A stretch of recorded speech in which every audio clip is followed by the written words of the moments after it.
Hi all, this is Arthur D'Amato. I'm a,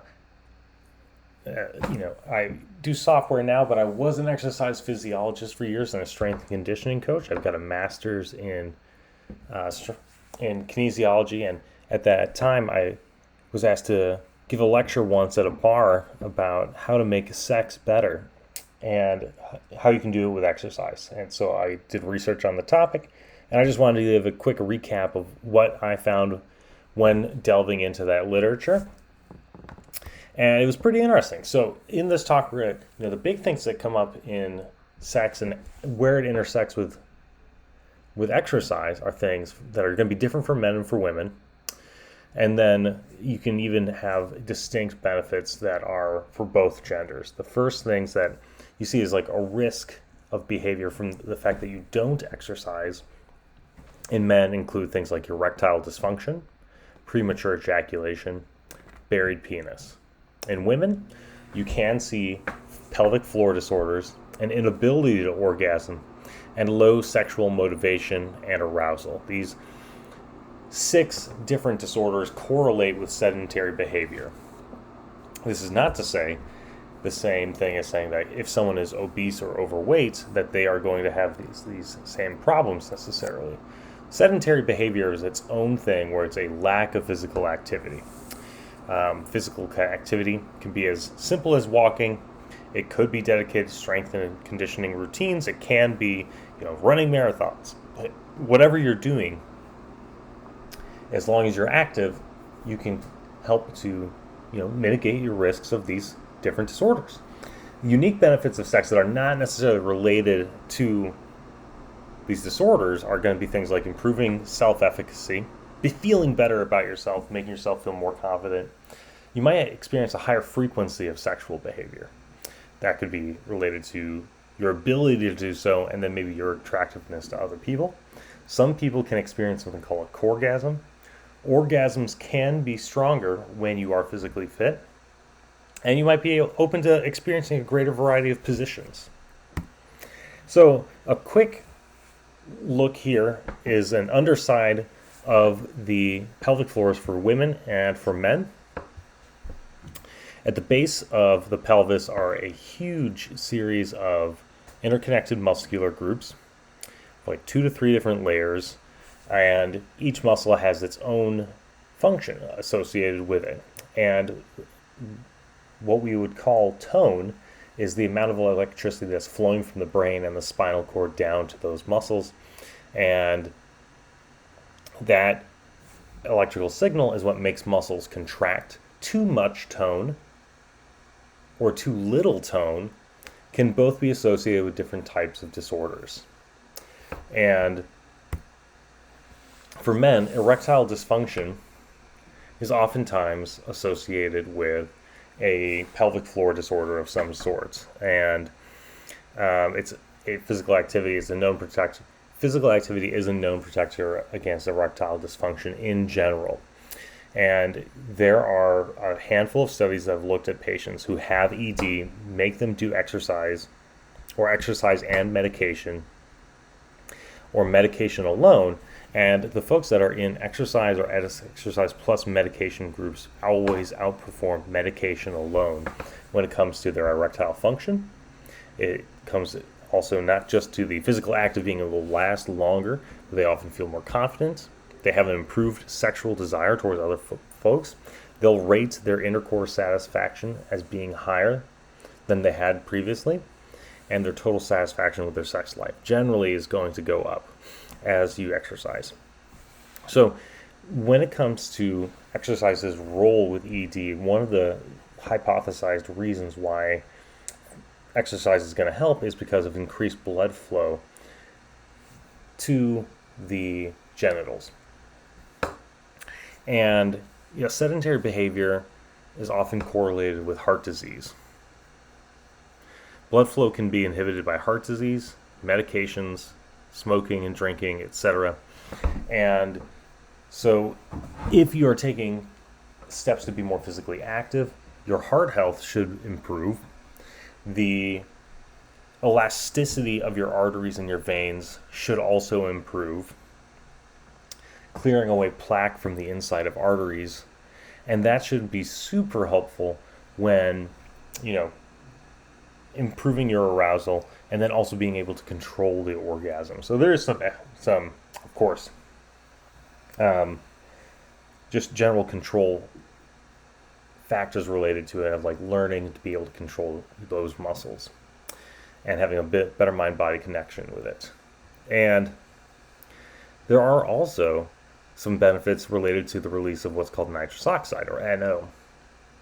It's a chemical that you may have heard about in relation to your lungs, other smooth muscles if you've gone to your doctor, and it's a relaxant essentially. And so most of the muscle that is in the penis itself is what's called a smooth muscle. You don't have conscious control of it. And NO, or nitrous oxide, is a chemical that can help improve the tone of that type of muscle. Continuing on with it, we have hard evidence that those two things, physical activity and prematurely ejaculation, are negatively correlated. The more physical activity you do, the less likely you are to suffer from premature ejaculation.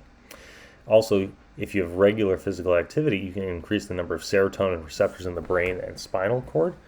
Those are associated with orgasm control, unrelated to necessarily the exercise portion of it, is magnesium deficiency. So your diet might have an impact on it. And it found a very interesting paper from 2018 about pelvic floor rehabilitation. That was specifically a training program developed for 3 of the larger muscle groups in the pelvic floor for men: ischiocavernosus, bulbar cavernosus, and the sphincter muscles. They used electrostimulation of the pudendal nerve via biofeedback. So the pudendal nerve you can access through your butt. What they did is they stuck electrodes, basically an electric anal probe, into the anus of the men who had premature ejaculation problems, and they would simulate the nerve with the anal probe.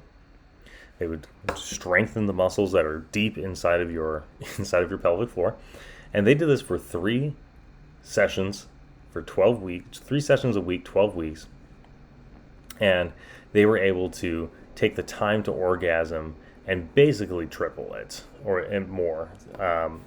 And the men who were in that study experienced a lot of positive outcomes.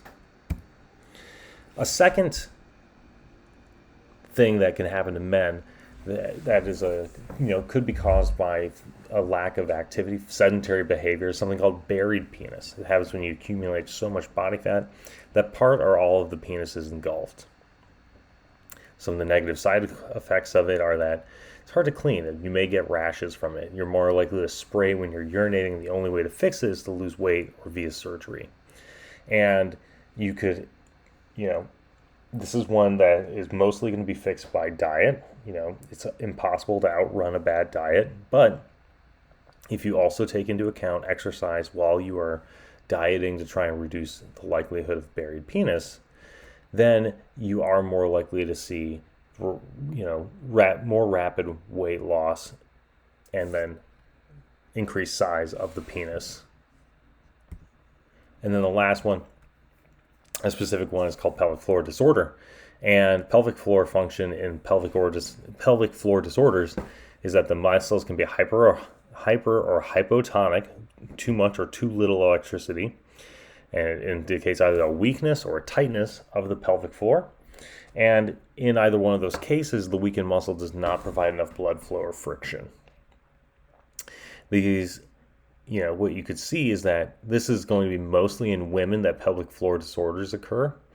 And, if you have a urological problem, you might also have an orgasm problem at the same time. So 40 to 46% of women that have lower urinary tract syndrome also report sexual problems.